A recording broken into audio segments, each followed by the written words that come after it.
Living through this historical moment in the United States, when past racial horrors are erased, contributions of people of color are pejoratively labeled DEI, and meaningful books are banned, feels a lot like living in a haunted house and hoping that ignoring the ghosts will eliminate the problem.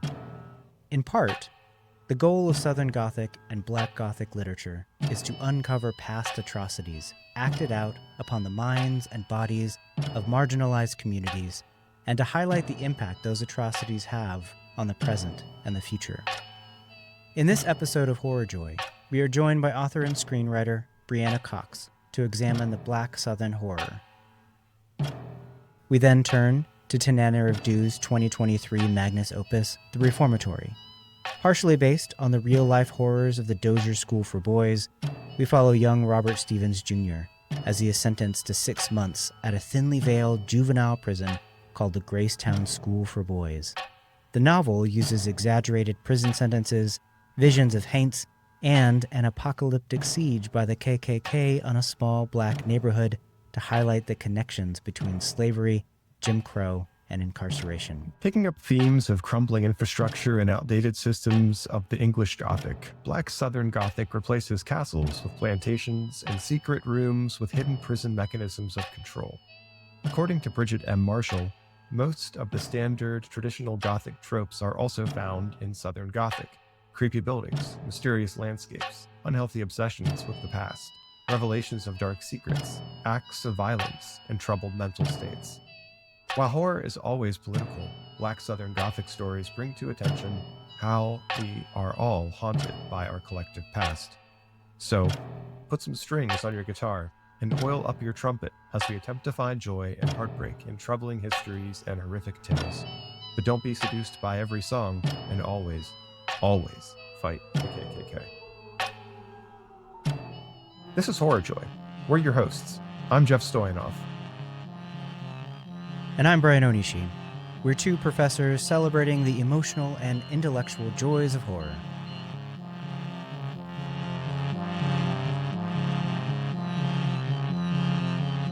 All right, y'all, welcome back to Horror Joy. We are excited to have somebody very special on the podcast. Briana N. Cox is with us today, and we are going to be talking about Sinners, which is a big deal. I am very, very excited to talk about this movie. We are also talking about Tananarive Due's 2023 book, The Reformatory, which is an incredible book. I read it for the first time for this episode. Briana, you suggested this to us, and I'm very thankful that you did. I have read Due's other work, or at least some of the other work, and have loved everything that I've read, and I'm really glad that I got a chance to read this one. Briana, you are a screenwriter. You have a screenplay. That's what we call it. You have a screenplay through the Moonshot Initiative, The Sum of Our Parts. That is exciting. I want to hear about that. You have a book coming out called Indigent. It sounds like early 2026. Very excited. I want to have you back on the pod to talk about that. And then you also are writing and producing a short film about Black history or related to Black history called To the Family of Verlaine Bank. And that is really exciting. You came on my radar through threads and social media, through Pedro Pato 2. That's your handle. You do a ton of incredible book recommendations, and it's incredible to watch how much you've read and how well you put this stuff together. It's just, if anybody's out there who has not followed Briana yet at Pedro Pato 2, we will put it in the show notes for sure. You should, especially if you want really good recommendations. So Briana, thank you so much for joining us here.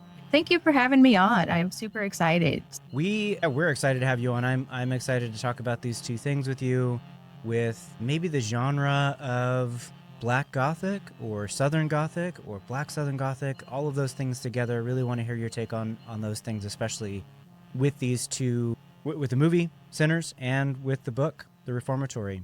But first, I want to hear your take on the relationship between joy and horror. We like to talk about joy and horror together all the time, and want to know if that makes sense to you and how it makes sense. So what do you think about the relationship between joy and horror? Oh, no, it makes perfect sense to me. Just like as someone who's always like gravitated to speculative fiction, like as a writer and also just as like a consumer of media, like horror has always really, really like grabbed my attention.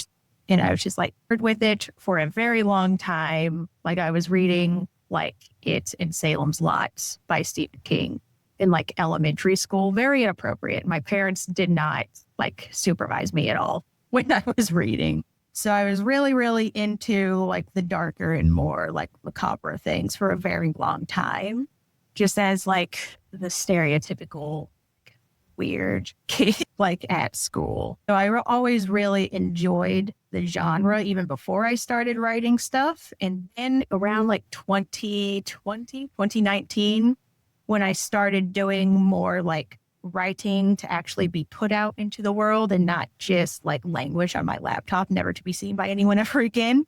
Like horror is the main genre that I gravitated towards, that I wanted to share with other people, because it's just such like an amazing like venue or an amazing medium to like get stuff across that people otherwise would not pay attention to. So especially from my perspective, is like a Black writer and a queer writer and disabled writer, technically, all the things. There are a lot of things that I like talking about that no one wants to hear if you're doing just like a straight down the middle drama, because that's a bummer and it's depressing.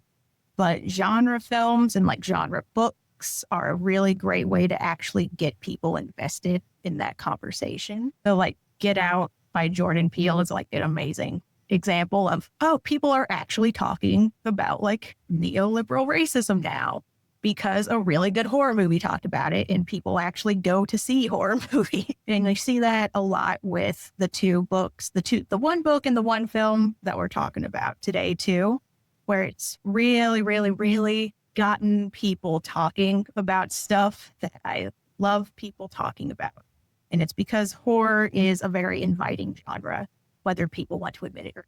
Yeah, I mean, I think so much of what you've just said about generally speculative fiction as full of ideas makes so much sense to me. And I think that's something that has really pulled me into, one, speculative fiction generally, but horror in particular. There's so many ideas.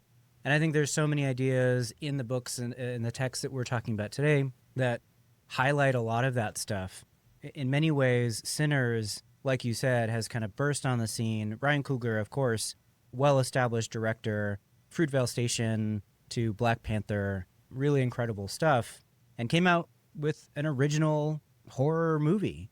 And, you know, it's kind of amazing to see how it has broken through a lot of noise, especially with the movie industry right now, and made such a huge kind of contribution to the discourse that we're having about race and politics.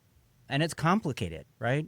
So maybe we can start there. Tell us, I guess, your first impressions about Sinners.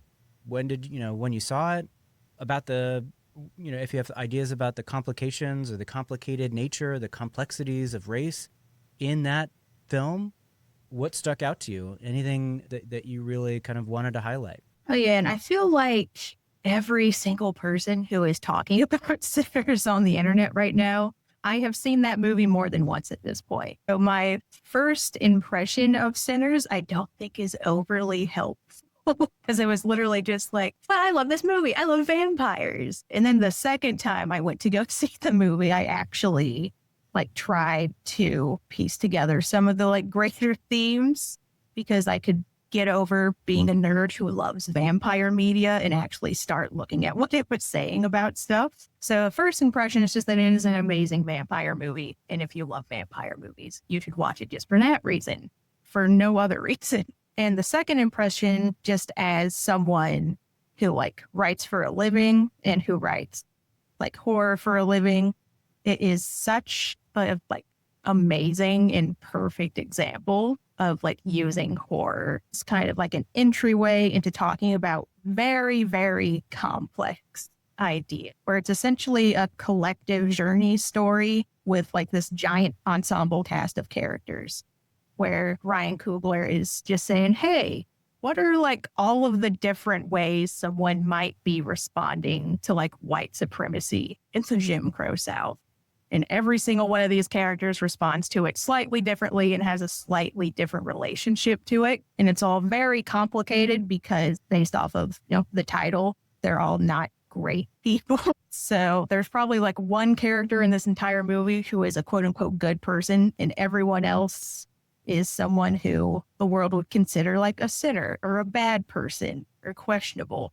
So there's really no like picking a hero in this film. It's just picking someone who you relate to the most, which I think has really, really prompted a lot of conversation. And it's probably one of the reasons why people are going to see it like 3-4 times, just because there's so much to pick up on. Yeah, I would agree with that. So I've only seen it once. I wanted to see it again. Haven't had a chance. I'm interested in what you said, like the first time when you went fangirling, fan-personing out, like, with the fact the vampires and stuff. But he makes us wait. Like he makes us wait about a half hour until we finally get the vampires, right? So what's that doing? Because like for me, like it kind of increased the horror in some ways. Like I'm sitting on the edge of my seat. I'm like, come on, like when are we getting to the vampires? Like I know there are vampires in this movie. I've read about it, but they aren't here yet. So the like first half hour is like this sort of just beautiful, but also horrible Southern Gothic, where it's showing us the Jim Crow South. It's showing us that, I don't know if this is a thing. It seems awful and dirty to say, but like plantation pastoral that like, white folks really enjoy seeing sometimes, at least in Southern plantation type stuff. And like the plantation that just burned down, 2 thumbs up. We should burn more of them down, but I didn't say that. We need sponsors on this show. But yeah, I'm curious, like when you're watching that the first time and then the second time, how does that first half hour play for you? So the first time, like I didn't mind because like similar to you, it's just like a really great historical fiction movie. And like you hear some people talking about like, oh, it's not a horror movie to begin with. And I think that kind of belies in what a lot of Black horror does, which is that it takes just like real world, like systemic or systematic fears. And like that is the horror of the first act of Sinners, that it's very much a horror movie, but it is a horror movie about being a working class Black person in Mississippi in the 30s. And like that is plenty horrific enough. Like you do not need vampires for that to be terrifying. So when people say, oh, it doesn't start out as a horror movie, I don't necessarily agree with that. Because there's just that underlying dread of like what could happen to these characters for like the crime of existing in this space for that entire first. And it's just builds up and up and up to the point where when the vampire shows up, it's kind of a relief. They're like, oh, thank God, they're not going to be killed by the Klan. It's just a vampire. I think that's an interesting observation, and I think it's really poignant. One thing that grabbed my attention were the Chinese market owners, right? The chows, I think, right? In many ways, what struck me about these characters is that there's a moment when they cross the street. They go from one side to the other, right? They have one market on one side of the street that seems to be predominantly catering to the Black community, and the other side of the street is predominantly catering to the white community. Right, and there's this kind of sense in which the Asian presence in the film is navigating these two communities in a weird way, right? They're showing up as shopkeepers, but it seems like they're much more part of the community when they're on the side that caters to the Black population for the most part, right? They are, and so as a kind of mixed race Japanese American person, right, kind of growing up with this feeling that of like fitting in and not fitting in, and where do I kind of align, where do I fall, what all of those tensions, which are very complicated, and even thinking about them through childhood, right, is I sometimes wonder if I'm remembering things correctly, all of that. But I think what you're saying, I think I landed there in some way. Not only do we get the tension, right, the dread. I mean, that opening scene is full of dread. There's a drench-soaked person walking into a church, but you get this sense of the complexity of the kind of the place right there. For me, again, like where I think I gravitated was that like navigation of the market, right, which also brings in questions about capitalism and how money works in the movie and all that kind of stuff.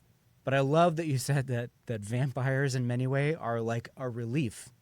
I think that's a strange thing that we as horror fans often do, is like there's some relief in the monster. So I'd love to talk a little bit about the vampire showing up, because we talked to Stephen Graham Jones. He writes this book with a really interesting vampire. If you haven't read it, The Buffalo Hunter Unique Vampire. Here in Sinners, we get a kind of different take on vampires. It's not wholly new, but there's something fresh about it. So when it shows up, it's like, yeah, okay, now I know. Now I know what we're doing. We got vampires. This is good. I feel a little bit more comfortable. So I don't know if you have thoughts about the comfort. Yeah, tell me more about the comfort of the vampire as it shows up. And then, yeah, how it works generally in the film. So we've got this kind of this tension that feels like not strong enough a word about kind of racial communication, racial interactions, but the vampire shows up. What's the vampire doing here, I guess, is maybe the question. Yeah, I think that goes like fully unanswered for the most part. Like we get a little Easter egg in like the center Spotify that like a few years ago he showed up at the port and everyone was dead, which you can kind of like guess already that's what happened. So we really do not know what he's doing here, which adds to that like intrigue for like Remick, who is the main vampire character, just as the antagonist. But no, I like love the vampires in this movie just so much, just from like what they are, like Alec, because they essentially seem to be like a combined allegory for like whiteness or how it's related to like capitalism for the most part. Like I forgot who said it. I don't want to attribute it to my husband because I feel like he is not the first person who said it, but he's the one I remember saying it. Where it's like, oh, whiteness is the noun and capitalism is the verb through which it is achieved. And like you see that a lot in Sinners where like money passing hands and money being super important is like what lets vampirism in. And it's like what even like literally reveals the vampires to all of the main characters, or like money is passing over a threshold.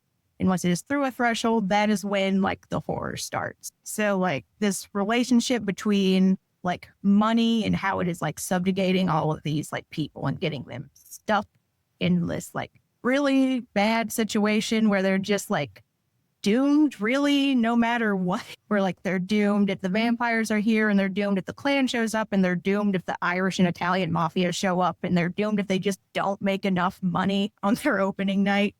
So this night was not going to go well no matter what, just because of all of that like weird monetary and racial tension.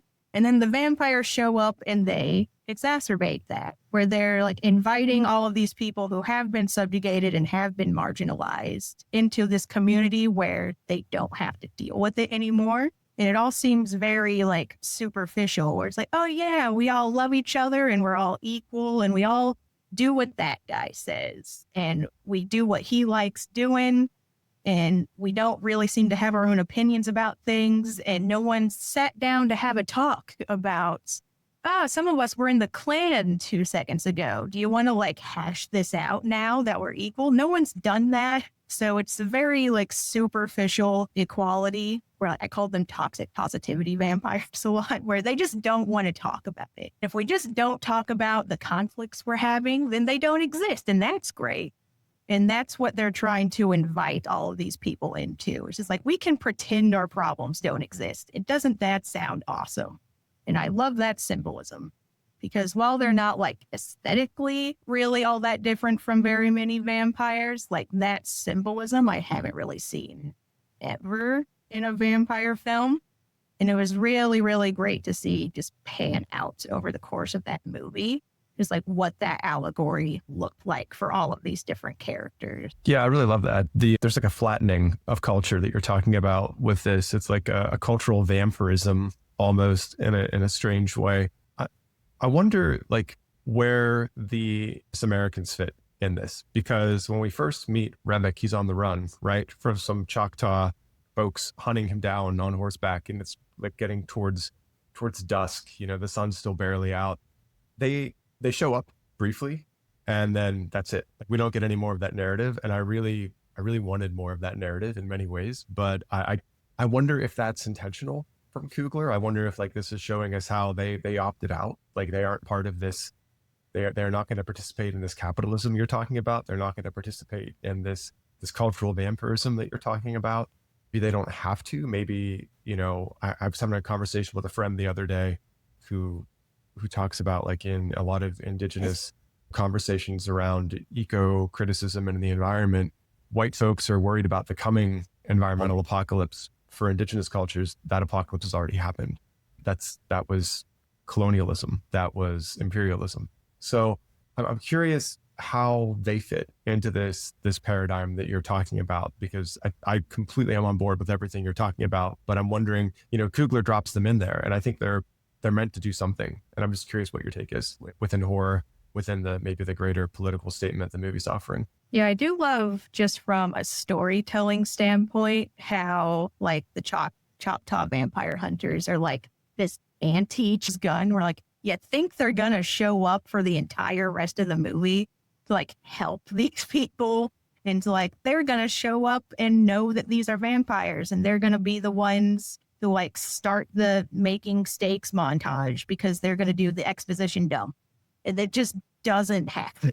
Like they show up once, like you said, and then they are gone, which I do appreciate, just from that symbolic way when we're looking at, like I said, this being a collective journey where like if vampirism is like whiteness and white supremacy, these are people who have experienced it already. They know what it is, and they are not messing with it anymore. They warned you, and then they are leaving because they have already like faced all of the consequences of dealing with it more directly.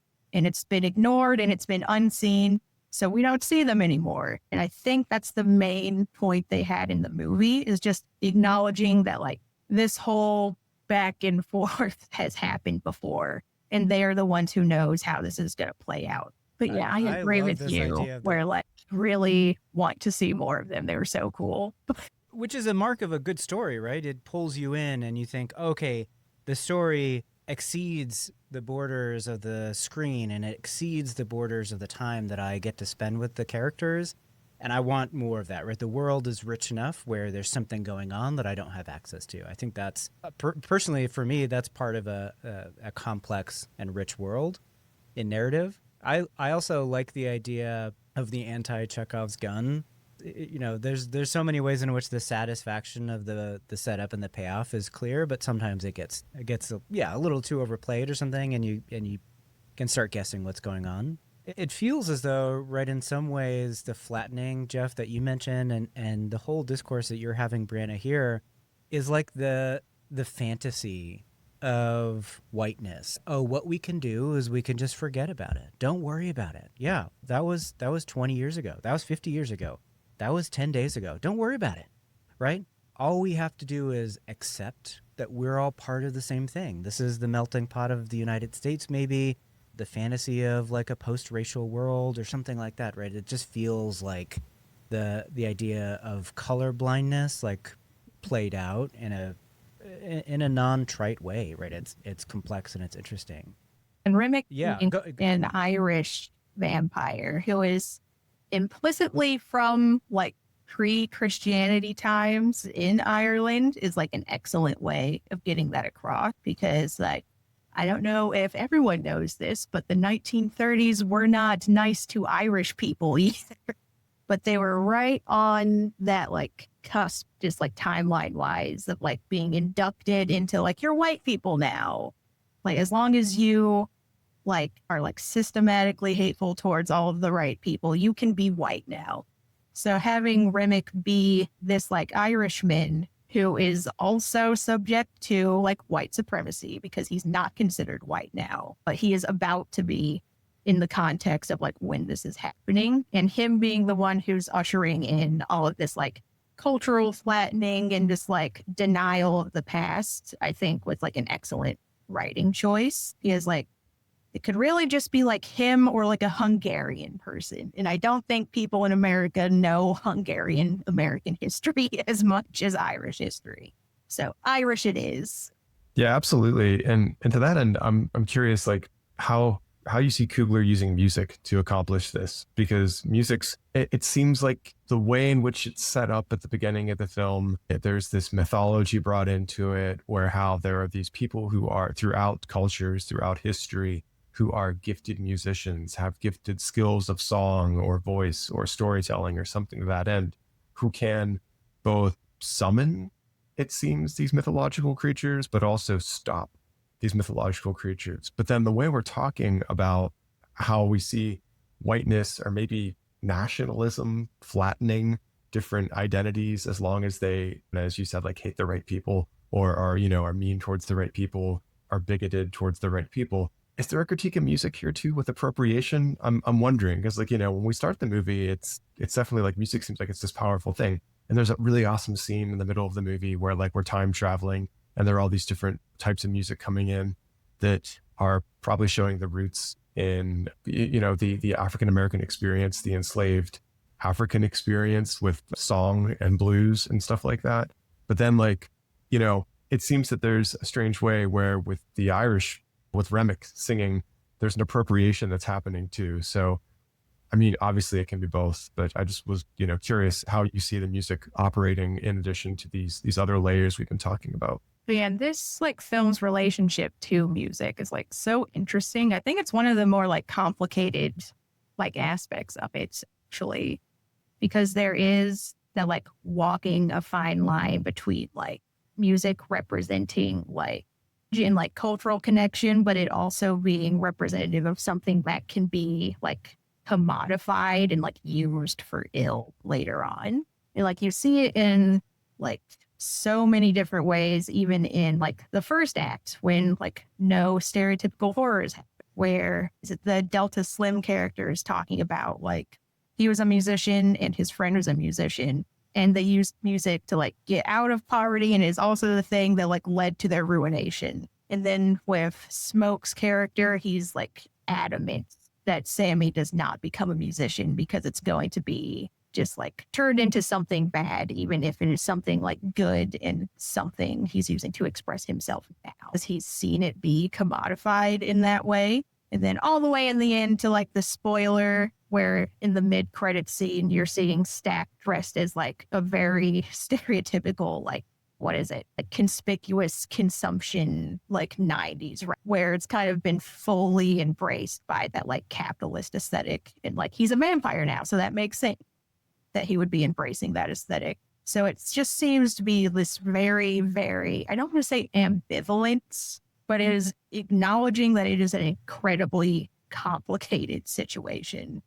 Of like the line between music being cultural heritage and the line between music being something that can be used against a culture or to use to subjugate them more is just like a form or a commodity. And like, it's just like everywhere in that movie, actually. Because even the Pick Poor Robin Clean song, which is used as like a vampire anthem, like that is a song that was like originally by and sung by like Black working class people, where it was like not having anything to do with like whiteness or that like capitalistic undertone. But even before he starts like assimilating Black people, you have that like reappropriation and like recontextualization of Black culture to be very vampiric and like scary and exploitative. So very complicated. Yeah, I mean, there's, I think, like you're saying, there's just so much to say about music here as appropriation, as cultural lineage, as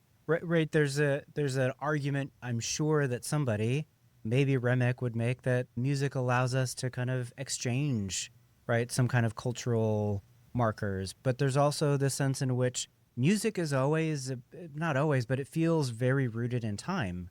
Right, we have time signatures in music, and so when we talk about time, and we have to talk about histories and futures when we're talking about all this stuff, music seems to make sense of that, right? We also have in music harmonies and disharmonies, and so right, we get this sense in which some things work together, other things don't work together, and so right, it just feels like music plays out so perfectly in this movie. And your comment, I think, about the end scene makes so much sense, where Sammy is, I mean, still playing the blues, but Stack is like, maybe he's adopted as the vampire, right? That kind of consumptive cultural moment in the 90s with what rap is doing and what hip hop is doing in the 90s.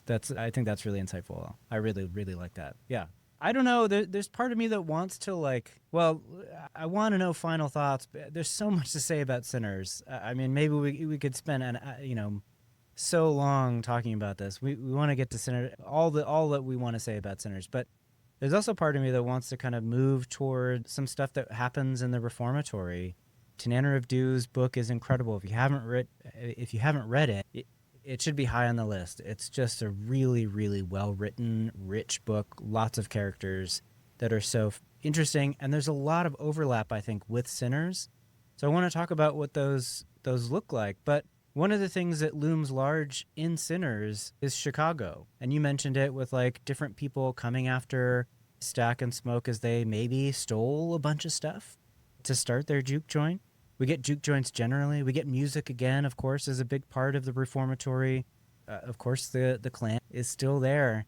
And I want to talk about the apocalyptic atmosphere of both scenes in Sinners and in the Reformatory, when there's this kind of a siege feeling to both scenes. Anyways, so here I'll call out, if there's last thoughts, what else do we want to say about Sinners before we move on? And maybe we can use some of that stuff as transition to what's happening in the Reformatory. So last thoughts, Briana or Jeff, what do you think? I just want to say, like, the character of Annie and the way in which we see Voodoo showing up slightly in this film is great. And how even within the African-American community, like, who surround Annie, they distrust it. And I think that's, like, again, this is one of those little almost Easter eggs that Coogler's dropping for us, where he's talking about, like, there is no cultural flattening of America. There's especially no cultural flattening of the South. It's such a complicated, diverse, rich history, in some ways, like, horrific and awful, like we've been talking about. But I think that the nuance that Coogler's using in portraying the different elements of the American South is really spot on. And again, like, we could spend another hour or 2 hours just talking about all those little things, but I love the character of Annie. I thought that whole scene with her and Smoke, I think, was really touching, the loss of the infant, like the sort of the trauma of that and how that plays into what's going to happen in the rest of the film. So that's my last thought, but I just, had to get that out. Oh yeah, I love Annie. She is the MVP of that movie, just in terms of being the most helpful. But a bunch of the final thoughts for Sinners, I think, could really transition into talking more about the Reformatory, because both of them, like you mentioned already, really firmly fall into that Black Southern Gothic tradition, where so many of their shared aesthetics and shared themes are rooted in that Black Southern Gothic storytelling. So we didn't even touch on Sinners' view of Christianity, and specifically Black Christianity, and how it's essentially portrayed as a colonizer's religion here, which I don't disagree with, which has made some people mad. But that underlying religious element, as well as the underlying W.E. Du Bois style double consciousness of African Americans shows up in Sinners and in the Reformatory. So we can really go off of both of those things and get into the Reformatory more, because those are a huge aspect of that book too. Yeah, I'm really glad you brought that up, because I think one of the things that I kept asking myself about, especially with Sinners, was, okay, we talk about sinners, and sin is a kind of, a separation from what? Perfection, from God. What is it that makes the people in the story sinners? What is it that makes them stand out as, that which is more a moral failure or something like that? And so there is this strange kind of religious background. And I love what you're saying here about Christianity, how it shows up, how it's a colonizer's religion, how it works in the community, how it works for Remick, and how it's worked in the United States. And so I think appreciating, appreciating that you brought that up and how it works in both of these things. But yeah, I think Sinners is definitely within this kind of Gothic, Southern Gothic, Black Gothic feel. Maybe for me, at least, the Reformatory was very clearly structured in that way. And so maybe we can talk about both, Briana, you thinking about writing, reading, all of this stuff about the Black Gothic, Southern Gothic, how it shows up in both films. We can talk about genre here. Jeff, you I know you're not a literary critic, but, I imagine genre shows up as a medievalist for sure. I'm always interested in the genre question. how things get organized, but also always exceed those boundaries. So what do we think about genre? Maybe, Briana, what do you see in the Black Gothic, the Black Southern Gothic, or how we can even organize this or categorize this? How does it show up here in the Reformatory? But also feel free to bring in Sinners and any other text that you feel would help us to understand what's going on in the genre here. I think, at least in my opinion, the main thing that like I take away from Southern Gothic is that it is really just like from Black horror and Black Gothic. So like I use Black Gothic and Southern Gothic like interchangeably as terms, because there's literally no divorcing the two, because the like Gothic elements, when you are placing it in the American South, is just 100% rooted in that like historical element of this is like this beautiful pastoral setting. Oh, look at the rolling hills, look at the willow trees, look at all of the like dandelions. Aren't they pretty?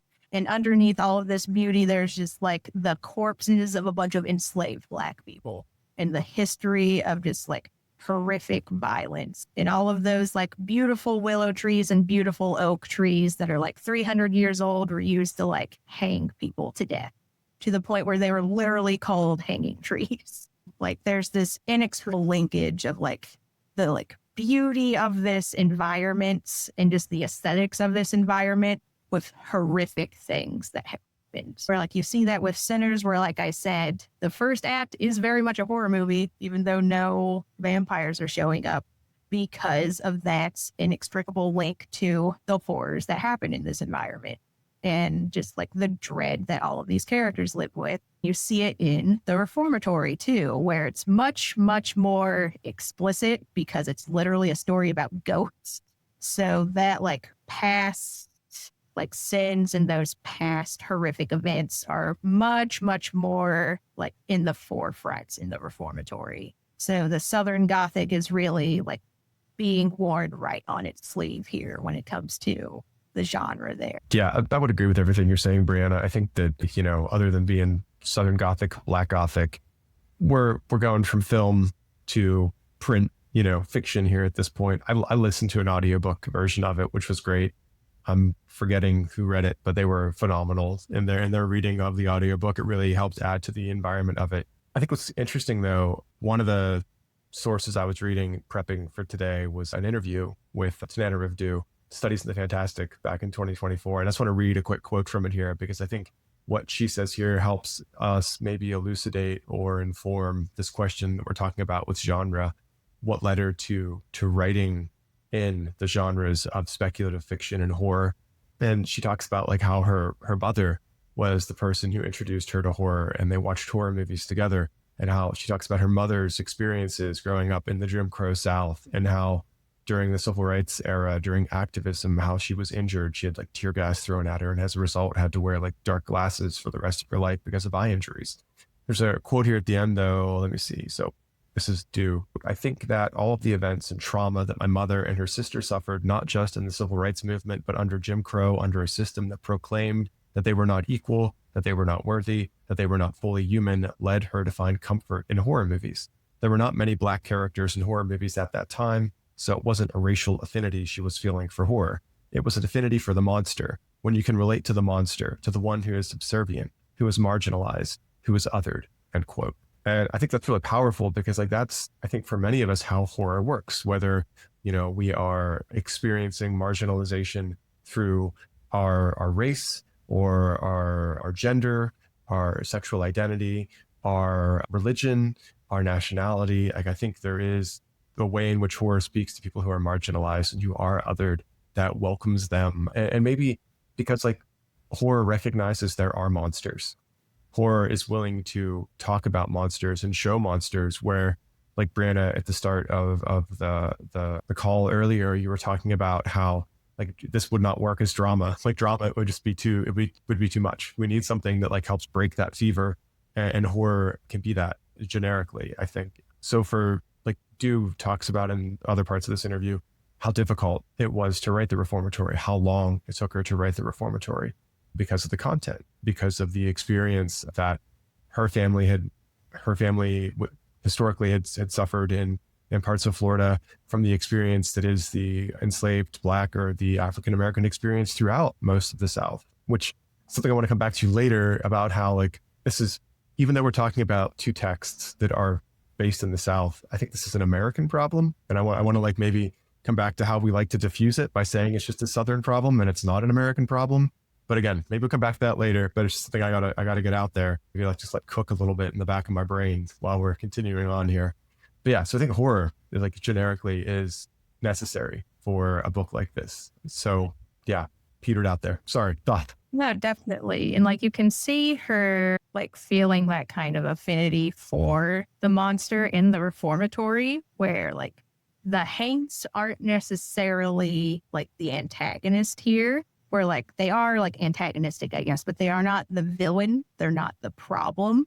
They're very much just a symptom of the problem. And they're treated with a lot of sympathy, even when they're like causing a bunch of shenanigans.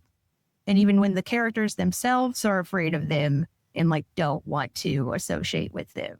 The haints are kind of like similar to the vampires and sinners. Like when they show up, it's a relief because they aren't as scary as some of the other stuff happening. And even like you can tell that Due realizes this because she takes that like pretty like stereotypical, or I would even say like played out trope of like, oh, the person who can see dead people has been talking to a ghost the whole time. Like you figure that out like at the halfway point in this book. And throughout the rest of the book, we know that character is a ghost and we know what his motivations are, but we just see him in this like sympathetic light where he is kind of more mysterious and still antagonistic, but we understand where all of that antagonism is coming from. And we can latch onto him as just like an embodiment of, yeah, this is what I wish I could do in this situation. I wish I could just be this flippant and this like uncaring and this just like murderously angry once we get to the end. So the haints are really treated as like somewhat like wish fulfillment in some ways, which I thought was really interesting. Yeah, I think we're back in some way to the expression of time and the past and all that stuff. I think just to situate for anybody who hasn't read it, the Reformatory is a book about a young child who's 12 years old named Robert Stevenson Jr., who gets sent to what is really a juvenile prison, but it's called, what is it called? I mean, they refer to it as the Reformatory, but What I a think very it's called, fancy name. Yeah. A Gracetown School for Boys. That's it, right? Gracetown School for Boys. That's right. And he gets sent there for like a very minor altercation with a white young man. And because the family that the white man comes from, or the white boy comes from, is powerful, I mean, the judgment upon the young black boy is incredibly overweighted, right? It just doesn't make sense in many ways. And so you feel I think you feel the lack of justice here, the injustice going on. But we spend a lot of time at the Reformatory. We spend a lot of time with Robert's sister, who's trying to get him out, talking to lawyers, talking to all kinds of people. And again, we get the KKK as part of this story. I wanted to read a quote. So I was reading an article called The Return of the Repressed, The Subprime Haunted House by Jaleesa Rena Harris. And there's something really, I think, helpful here for me that I'll say and then throw it back to all of you to see if this makes sense, at least about the things that we've been talking about. So she says, to conceptualize the scope of the Black Gothic methodology, I begin with situating its definition as a mode within two genres, Black horror and Southern Gothic. Those are the things, Briana, you were talking about. The Black horror genre seeks to expose the afterlife of slavery. Connectedly, the Southern Gothic's ability to cross temporal bounds makes these the ideal genres to present the enslaved, repressed, and deaded history. Merged, these genres create the Black Gothic, which resents those repressed and haunted by connecting the history of the enslaved with the grotesque union of the spectral and the living. Right, so we get this sense of the Black Gothic as I really think describing so much of what happens in the Reformatory, right? And we get this temporal understanding. The end of the Reformatory Due gives a kind of I don't know if it's author's notes or acknowledgments or something, and she talks a lot about both the new Jim Crow and about the documentary The 13th.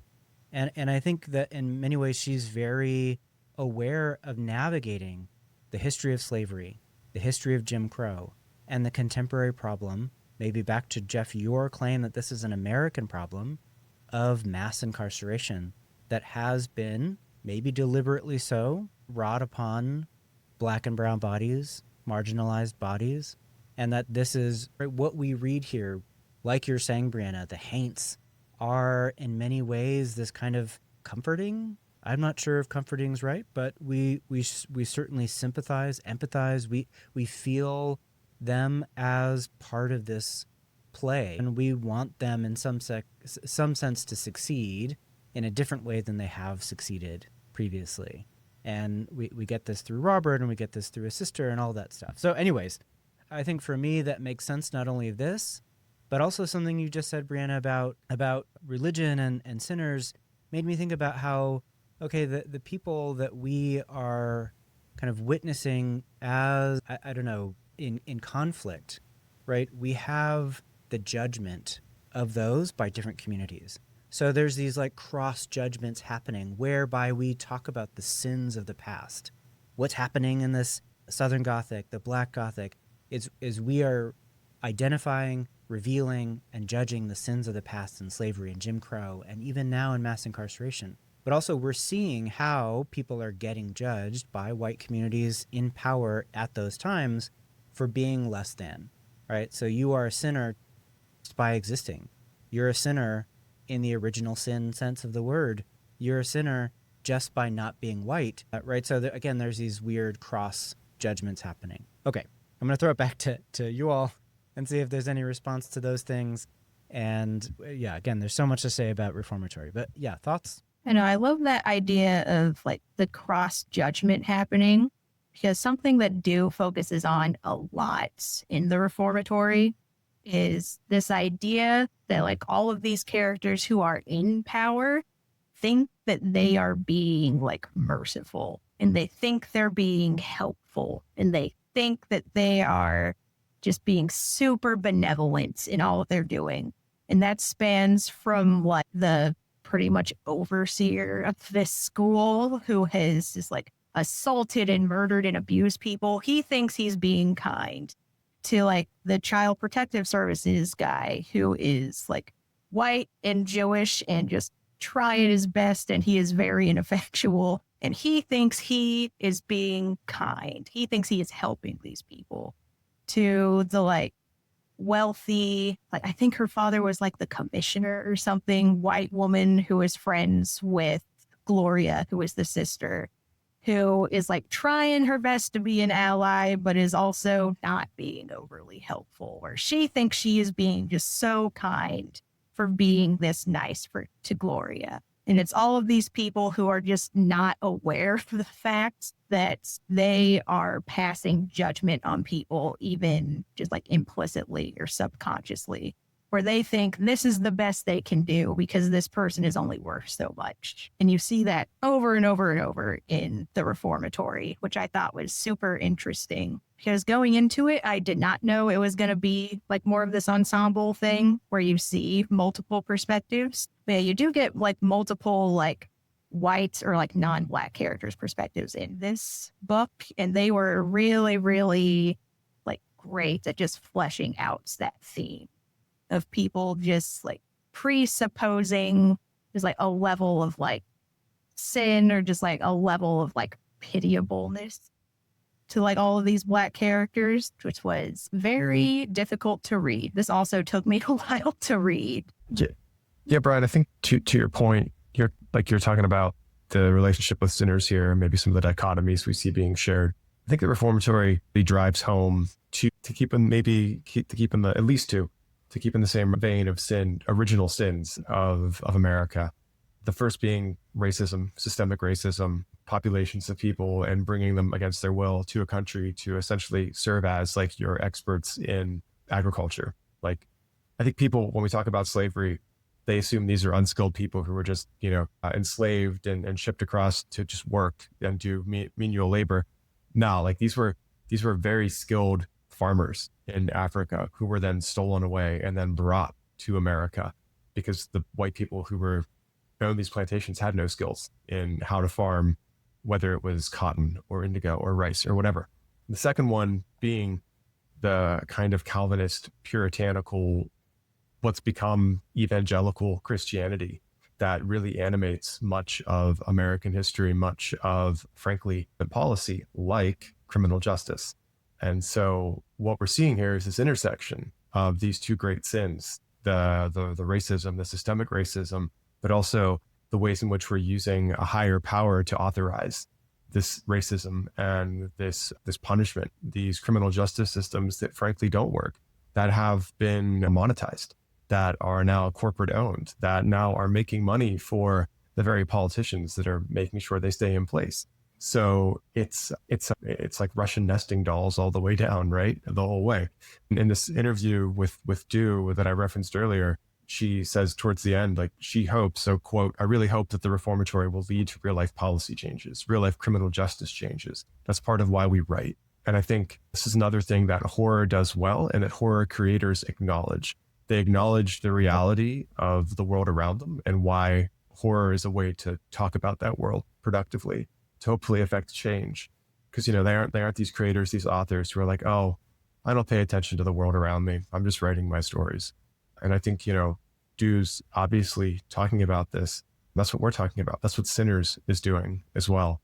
But yeah, so I think really in this book, both are looking at that intersection of the historical Christianity, which is, again, very Calvinist, very puritanical, and also the systemic racism that comes with that. The two things that I heard there that I think are really interesting and really helpful are, one, Briana, you said that the people that are kind of in charge think that they're being helpful.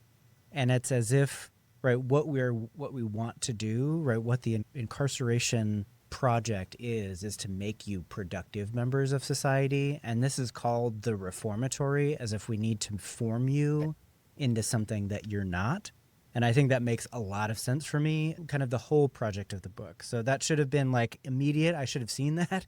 Obviously, it's called the Reformatory, but Briana, I think your comments made that very clear to me, and I appreciate that. Jeff, I also want to add to your original sins of America, capitalism, right? The way that ownership works, of course, is this idea from John Locke that what you can own is what you can work. But what you can now work is just using the bodies of other people and thereby reducing them from humans or people to objects of work and labor.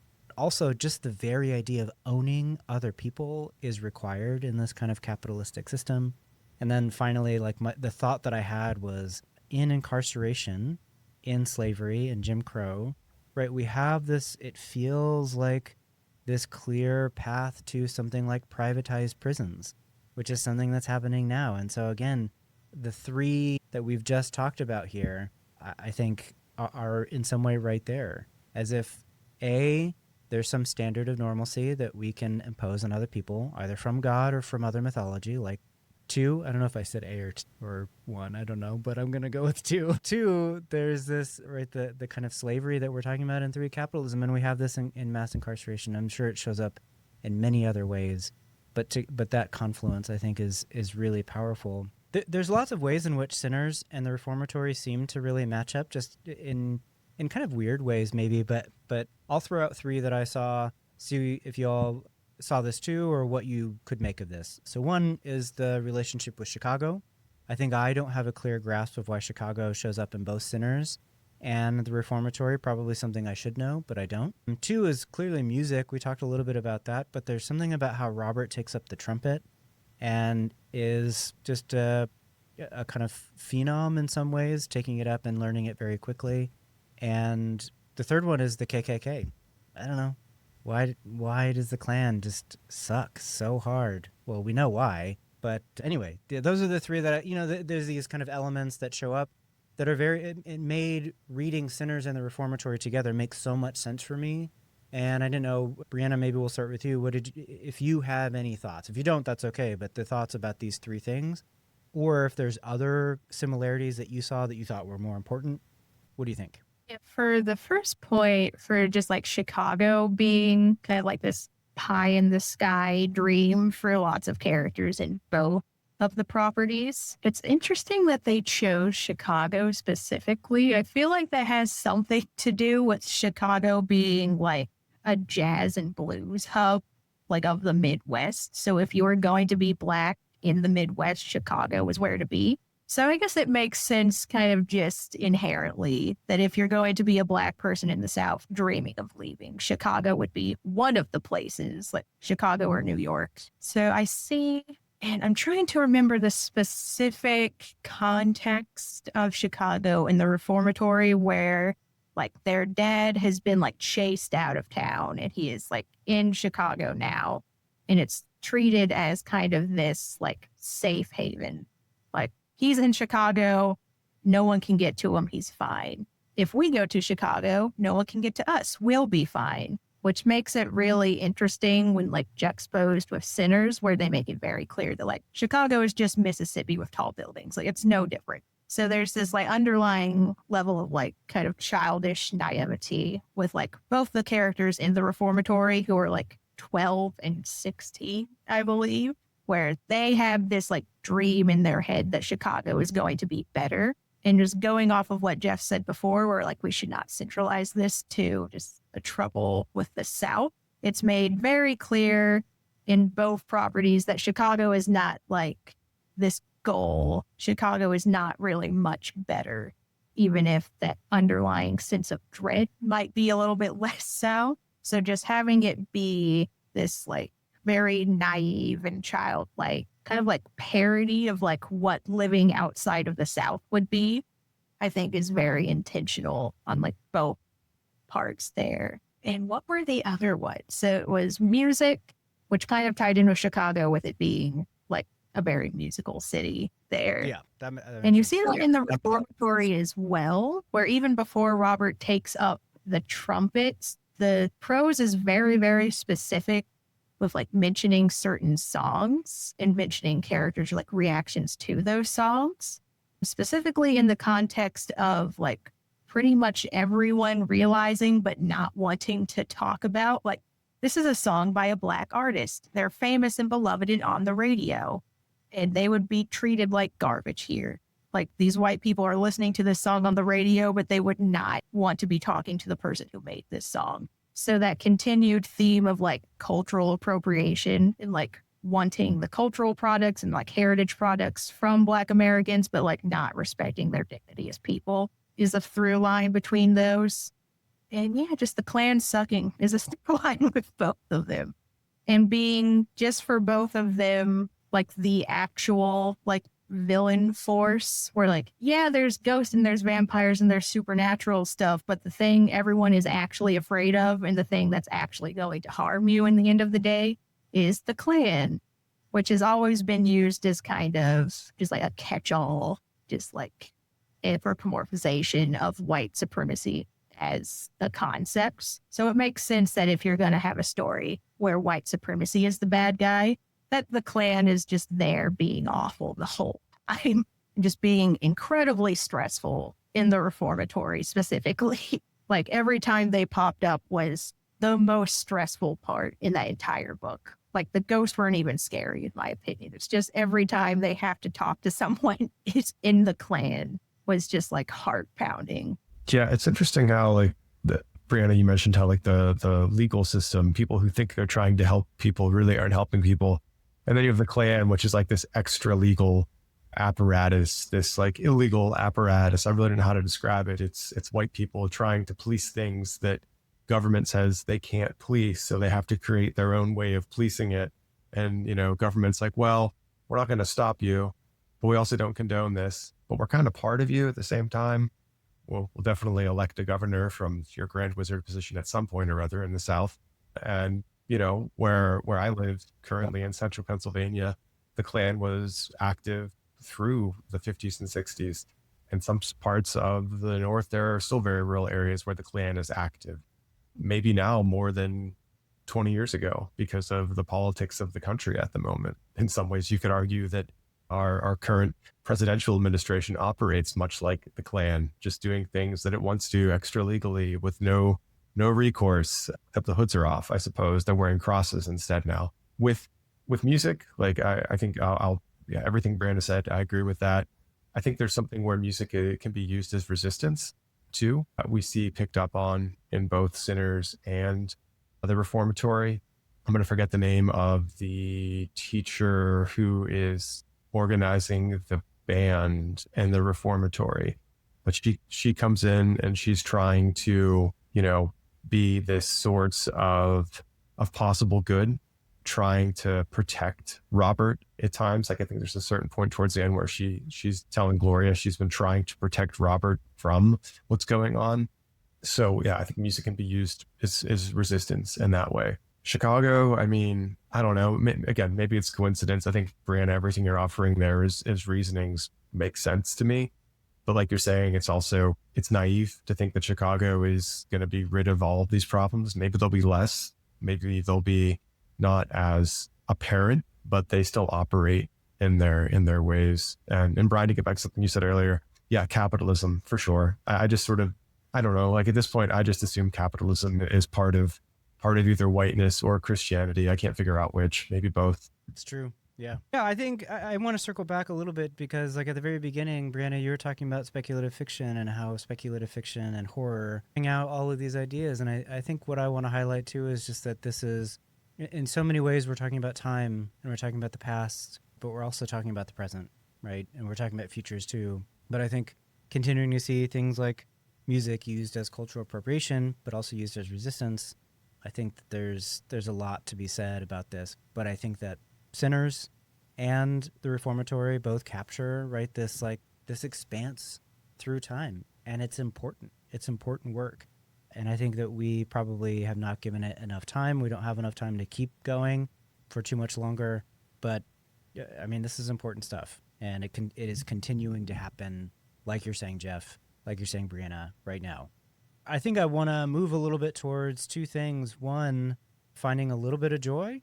I don't know what we can do here, but we should find some joy in these texts if we can. And two, Briana, I want to ask you, maybe we can start this off here. So I don't want to put you on the spot here, but I'll ask you if there's anything outside of these two texts that have caused you joy or brought you joy. And then maybe you can talk about the two texts themselves. So if that gives you a little bit of time, or if you're like, hey, let me tell you about this thing that I really love, and then I'm going to actually punt it to you two to find joy, and then we can come back to you. Either way works. But Briana, is there stuff in horror right now? Narratives, movies, stories, anything that has caused you joy outside of these two texts? Oh yeah, definitely. And like I have found joy in both of the things we've talked about today too. So that's not going to be hard for me to go into. But separately, I literally just finished like a few weeks ago The Buffalo Hunter by Stephen Graham Jones. So I read it after your guys' episode where you interviewed him actually. And that is an excellent book and I loved the entire thing. I have no notes on that book. And also I watched Final Destination's Bloodlines, which is a very different kind of horror movie. But I love the Final Destination series. And it kind of ties into what we're talking about because it was created by, a Black queer creator, which most people do not know. And like Tony Todd is kind of the face of that series, where he is like a Black horror icon. And it was really awesome seeing him in that movie again in what I believe is his last role before he passed. So that's just a super fun, and like, I would hesitate to call Final Destination like any of them good, but I love all of them. So like they have that like underlying dread that I really like with all of horror, and it just like expands just exponentially and ridiculously to just like be super, super fun. What? Yeah, with themes. Yeah. No, that's it, right? So I think with you said that you found some joy in these two. I'd love to hear it. Like, tell us about the joy of Sinners and the Reformatory, if you're willing. Man, Sinners, like it's about like all of these like deeper subjects where like I feel like as like a nerd and as a writer and as just someone who really enjoys movies, I just love having a movie that is like an original IP that is doing so well. And it's made by like an unapologetically like Black director with unapologetically Black themes. Like I love that this movie just exists and is doing as well as it is doing. So just in the meta sense, like Sinners makes me very, very happy just as a creative. And just watching it, like, there's something about that film. Like Ryan Coogler put crack in it or something. Where like I have pre-ordered the DVD, I have pre-ordered both vinyls for like the soundtrack and the score. Like it's just a wonderful piece of filmmaking that even though it has all of these dark themes, while you're watching it, you do not like feel weight very much. So he's very, very good at like planting the seeds to think about whilst not like overwhelming you while you're actually watching it, which is a feat for filmmaking that not a lot of people can do. So it is a super enjoyable movie just in of itself. Like even if you don't want to talk about any of the themes, it's just like a fun survive the night movie. So it's just super fun. And with the Reformatory, I appreciate it in a meta sense in like much the same way. Where like I love that an unapologetically Black work of fiction by a Black creator has gotten like the accolades it deserves, has gotten the attention it deserves from like Bram Stoker and like the Shirley Jackson Awards and all of those. It's like, it is about damn time that someone recognizes that these are like really, really great works of fiction. But also just like within the context of the Reformatory, it is much darker and a much heavier piece of fiction than the Sinners movie, which is why I've kind of hesitated to like recommend it to people. Like, oh, if you loved the movie, you should read this book because it is a much like weightier thing to get into, I think. But there are all these like small moments of joy in that book that because it is so dark, it's like always so, so nice. And it's as simple as like, Robert gets a sandwich from a white, like the first and only white guy in this story who's nice to him. Oh my God, thank God there is someone in this story who is nice to Robert for one. Or just Robert making friends. And even when like tragedy strikes and one of them winds up like dying in a horrific fashion, there's always this like underlying hope with any ghost story where like he sees his friend again. His friend continues to exist and continues to support him, and he knows his friend is there, like in his court with all of this stuff happening. Where there's always with that ghost story, like there's lots of scary things about ghosts, but the one thing that's not scary is like your fear of death, because you know death isn't real. It's just a ghost story here. So you can kind of think, even with all of these people who have been abused, like they're still around and they are still able to see justice into the future. And even with all of these people whose like lives you fear for like right now in a very immediate sense, like they can still go on existing and they can still go on being important. And I think having haints in that way or ghost was like a really excellent way of getting across that hope, where like these people can still see justice even if they are gone, and they can still like show appreciation for that. So that was just a very like hopeful element of the book that I find in lots of ghost stories that's really kept intact for the Reformatory too. So yeah, read it. It will take you a long time. It took me like a month to read that book just because the heavy parts are very heavy, but it is well worth the time. Jeff, do you have moments of joy? Did you find some joy in either of these texts? I mean, I think what Brianna's saying, I'm finding joy in similar things to what she's saying, like Sinners being so successful, seeing a horror movie be this successful, seeing a Black horror movie be this successful, really great. I love Robert B. Jordan. I think he's phenomenal and just very easy on the eyes to boot. So getting to watch him was very joyful in that way. The new actor who was introduced, whose name I'm going to forget, like I think it's always neat when you see someone come on the scene for the first time in a movie. He was great, had a really great voice. Not often you see like a baritone like that on screen who can sing well and has like all the elements to it. So that the music, joyful there. The Reformatory, I love a good ghost story. This is, I don't know, this maybe the third ghost story we've talked about on the podcast at this point. Probably more than that, Brian. But at some points I was thinking back to the Impusium by Tokarczuk that we talked about before. Very different in its way, but also like the way in which ghosts are working, the sort of spookiness to it, the atmosphere. This, I think Brianna's right. Like this is the Reformatory, much more difficult to read though, because there are like the real horrors that exist that the ghost stories kind of almost used to mediate. Like the ghost story is kind of the buffer between the awfulness that you're seeing and like maybe trying to put you at a remove to feel less of the immediacy of it. But it's just a wonderful narrative. Really enjoyed it. I know that it's been optioned. I don't know if it's going to be a film or a TV series. I couldn't find anything really clear to that end on it, but we'll be interested to see how they adapt this, because I think it works well as a novel and it works well when you don't have to see things presented before your eyes. It could be hard to watch. It might be real. I mean, actually, it will be very hard to watch. So I'm not sure if that's joyful. I really enjoyed reading this. I know this conversation's been great. So lots of joy there. Brian, what about you? Joy you found? I'll echo a lot of what you're saying. I think there's also the conversation that I found joy in, right? The kind of meta level. Seeing people talk about horror and seeing people that say, oh, I don't really like horror, but I went to see Sinners and man, I loved it, right? It's been really joyful to see people talking. I think especially about this topic. Okay, I read Black Bodies, White Gazes by George Yancey when I was a graduate student, and I think it blew me away. Like I think before that just didn't have a good grasp of how racism works and the terrors there. And so what I've thought about a lot since then is this idea that we continue in, philosophy, I'll just toot our horn, I guess. Sorry, folks.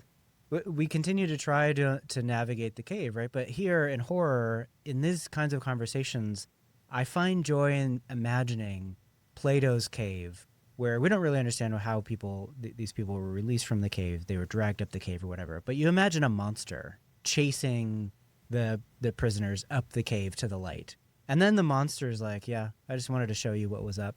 And like the monster's not the monster. It's the thing that we didn't realize was the monster is now revealed to us. And there's something really joyful about that. I think both Sinners and the Reformatory do that. They highlight these past, present, ongoing issues in a way that I think the monster brings us there. I also love movies that utilize music, and it's just really fun to listen to. So, Brianna, you mentioned pre-ordering the vinyl, the soundtrack. I mean, there's so many good songs, but the power of music is on display in this movie, and I think I love that. That's true of the Reformatory as well. I also just really like horror books that are horror books that you can tell people this is really well written. Like, okay, you're like some kind of gatekeeper of good literature. Like, stop, read this book, and just realize that, like horror does this really well.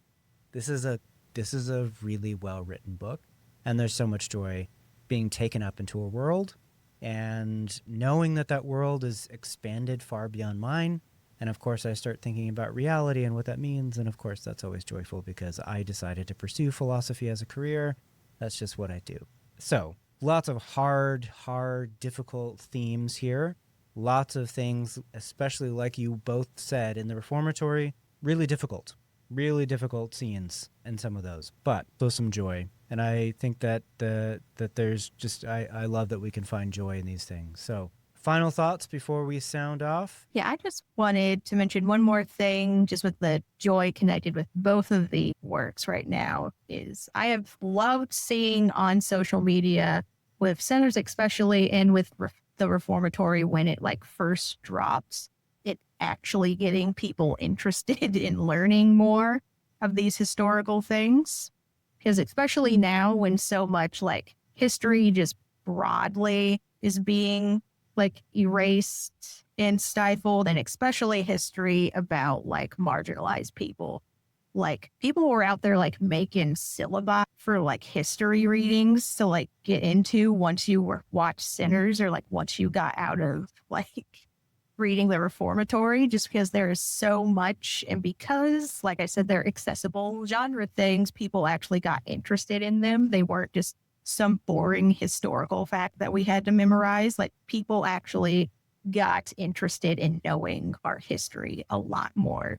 So like people actually got interested in knowing like, oh my God, there were Asians in Mississippi in the 30s. Like, yes, there were. Like, oh, what does like the one drop rule even mean? Or like, what is the like connection between like communism and like the civil rights movements that you see a lot in the Reformatory, and people actually being interested in knowing these things. And being interested in history right now is tantamount, I think, like knowing what has happened and how it relates to what's going on now.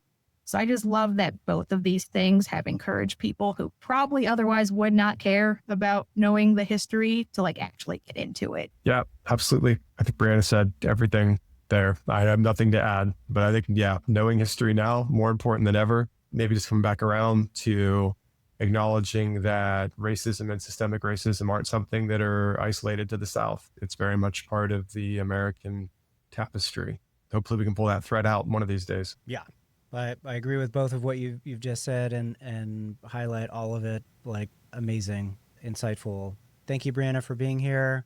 I think we did a lot of good work here. We, of course, could not get to everything. There's so much more to say about Sinners. There's so much more to say about the Reformatory, so much more to say about Black, Southern, Gothic, all of it. And I am looking forward to having you back on closer to when Indigent comes out.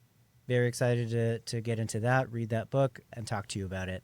So thank you again. We are excited to have you back on at some point in the future.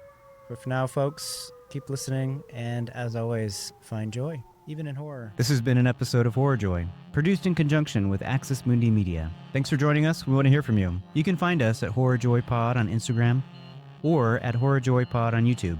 You can also email us at horrorjoypod@gmail.com, all one word. And you can, of course, find us wherever you get your podcasts. Give us a like, subscribe, leave a review. Until next time, remember, seek joy, even in horror.